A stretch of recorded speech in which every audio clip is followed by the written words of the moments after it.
Fullerton News. Our story today is undocumented students. Each year, approximately 65,000 undocumented students graduate from high school, but cannot afford to go on to pursue a college education. Because of such barriers in continuing their education, it is estimated that only 5 to 10% of undocumented high school students go on to college. And while some may argue that these students simply don't want to, the reality of the situation is they cannot afford to enroll. With college tuition fees rising every year and the economic strain our country has faced over the recent years, it is easy to see why undocumented students could use some help in paying for their education. To make matters worse, undocumented students are often discouraged from finishing their high school education, which can contribute to increased dropout rates. In 2011, legislation was passed in our own state known as the California DREAM Act.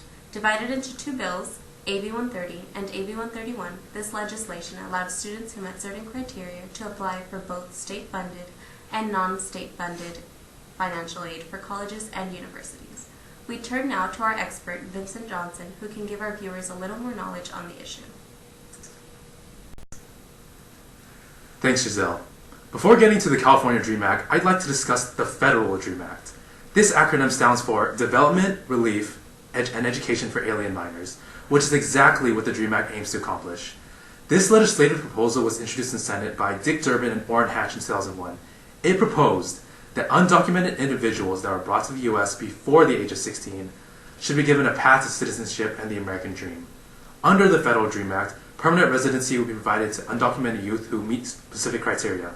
1. Must have arrived in the United States as a minor. 2. Have good moral character. 3. Having graduated from an American high school. Or 4. Have attended or are currently attending college and or have served in the military. Under this bill, students would need to complete at least 2 years of military service or attend a 4-year institution to attain higher learning or education. This is what led to the creation of the California DREAM Act, which aims to increase the opportunities for undocumented students to receive financial aid while attending college. It allows undocumented students the opportunity to receive financial aid provided by the state only. This aid covers classes taken during the semester, but does not give students extra money for books or any additional fees students have to pay. Who would you say are those that would be most impacted by this act? While the directly impacted group would be the undocumented students, there are others who may be impacted, such as documented students who are affected by the allocation of financial aid and scholarship funds. Parents and other family members of the students are also impacted. There are other interested parties, such as the California Dream Network, which helps connect students in college and university campuses in California. AB 540 students, also known as undocumented students, have also gained the support of organizations like the United We Dream Network, the Coalition of Human Immigrant Rights of Los Angeles, or CHIRLA. There have been networks created as major universities statewide, like IDEAS at UCLA. These networks were led by students, faculty, and administrators that have come together to advocate and support AB 540 students and community at large. With such a complex issue at hand, what are the viewpoints on how we can address this matter? This issue can be very polarizing for people. Many feel that those living in the country illegally should not be subject to benefits and special programs, when those who live in the country legally aren't getting them as well. Those in opposition to programs for undocumented citizens claim that they are a drain on the economy because they cannot earn enough money to contribute to society.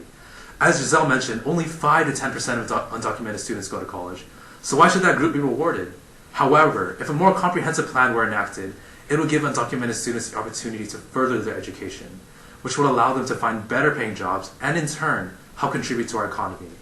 Those in favor of such programs view it as an investment to our country's future in order to have a more educated and profitable society. We need to support all students, documented or undocumented. The DREAM Act seeks to achieve this goal. How would they achieve that goal? What are some solutions to this issue? One solution would be to pass a federal DREAM Act that would allow undocumented students that were brought in as children into the U.S. to become a permanent resident regardless of the status of their parents. These students could also receive access to the same federal grants that documented students can get. With the inclusion of federal funding, our government would play a significant role in this reform. Along with funding, they have the power to pass this federal DREAM Act as well as a more comprehensive immigration reform.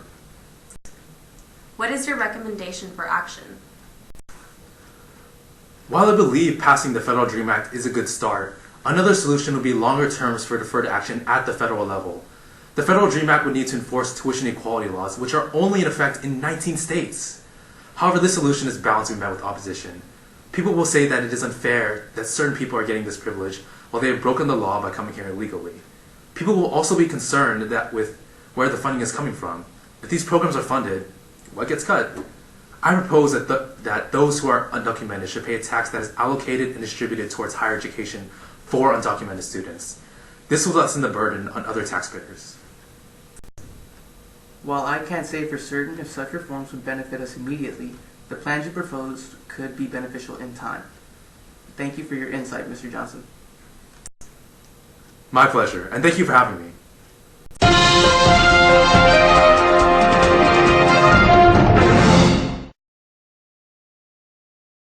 Now I'm going to interview some Fullerton students to see what they think about the matter.